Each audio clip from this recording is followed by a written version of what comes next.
Here are the ingredients.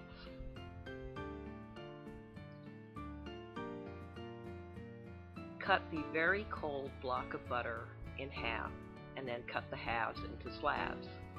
I used a 1-piece pound of butter for this, but you can use quarters. Just cut the quarters into thirds. If the butter is too soft after cutting, put it back in the fridge or the freezer for about 5 minutes to firm it up for the next step. Put the flour and the salt in a food processing bowl and pulse a few times to combine. Then slowly add the cold water into the food processor while pulsing until the dough comes together into a ball.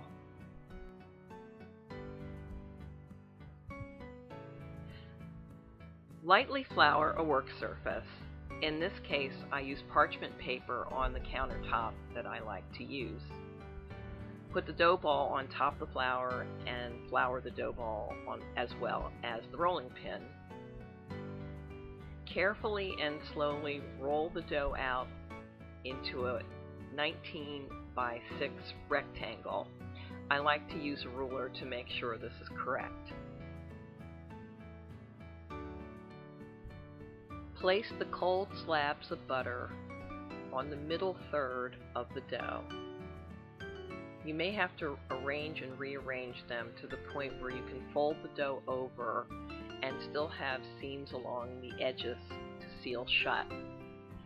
After the butter's in place, fold one end of the dough over on top of the butter and then fold those 2/3 over onto the empty third of the dough.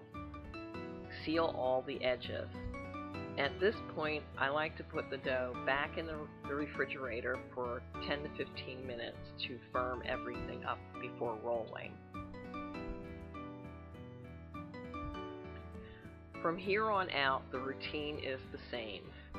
Gently press the dough out with the rolling pin till the point that it becomes malleable. Then roll the dough out into another 19 by 6 rectangle.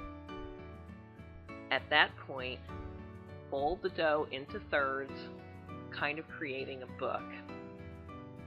And then, depending on how firm or soft the dough is, you may want to refrigerate it. But each time you do a rolling out and folding over, that's called a turn. You want to mark the number of turns with your fingers along one edge of the dough.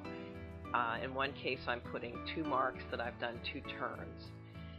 Between each turn, rest the dough for at least 30 minutes. You should do 6 turns in total so that you'll have hundreds and hundreds of layers of dough and butter in the puff pastry.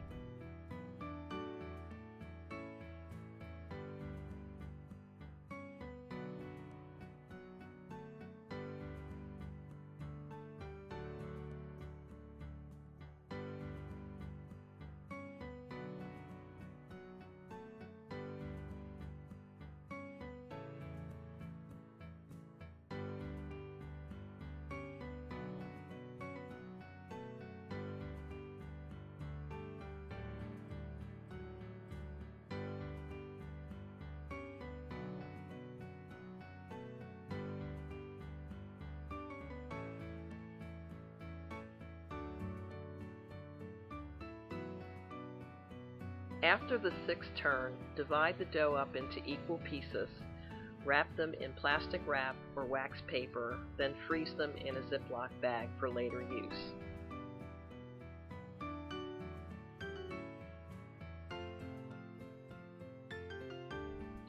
Here are the ingredients for Palmiers. Please note, this is not a low-calorie dish, so it's not an everyday food. Dust the work surface with sugar. You should also dust the dough itself and the rolling pin. Roll the dough out to a wide rectangle. This time I didn't measure. Keep dusting it with sugar and flipping it over if the dough feels sticky. After the dough is rolled out, You may want to place it in the refrigerator or the freezer for 5 minutes or so to firm it up for the next step.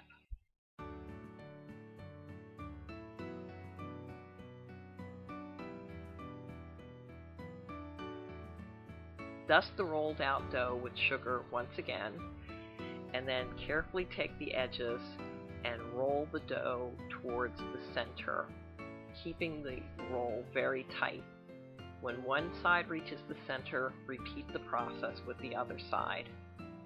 Then press the dough down on the rolls to hold them in place. Refrigerate this dough for at least 10 minutes before cutting.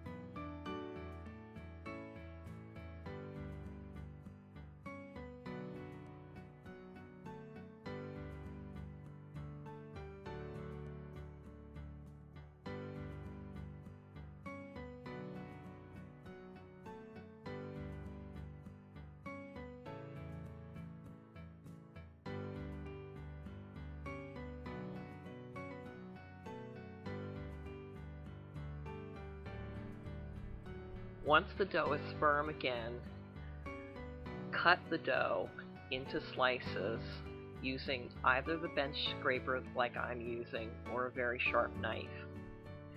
The slices should be no smaller than 1/4 inch thick. Arrange the palmiers on a baking sheet lined with parchment paper.